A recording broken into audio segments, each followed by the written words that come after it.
Hello everyone. I know I said that the previous video was my last video, but I actually remembered something about a function called Randarray, so that's why I'm just adding a new video. I promise it's not that long. It's a very short video.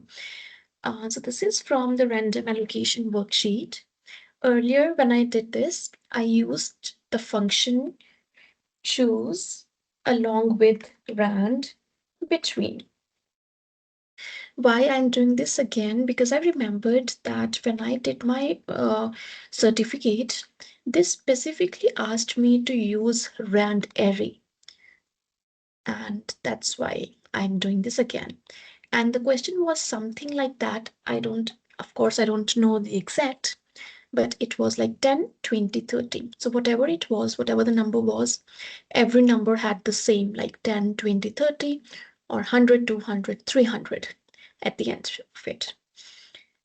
And then they said that you can use any other arithmetic function along with it.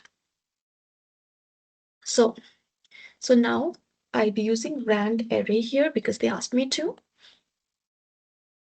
Then they ask how many rows and columns do you want? I want 8 rows. 1, 2, 3, 4, 5, 6, 7, 8. 2 columns, 1, 2. Minimum number although my minimum number is 10 and my maximum number is 30 and it has to be integer, so I type true. But what happens when I do that? I get like other numbers also in between 14, 16, 17, which I don't want. I just want 10, 20, and 30. And if you read, they said that you can use any other arithmetic function also along with it. So, which means I'm just going to multiply it with 10. So I'll just keep 1 and 3. So that means what happens?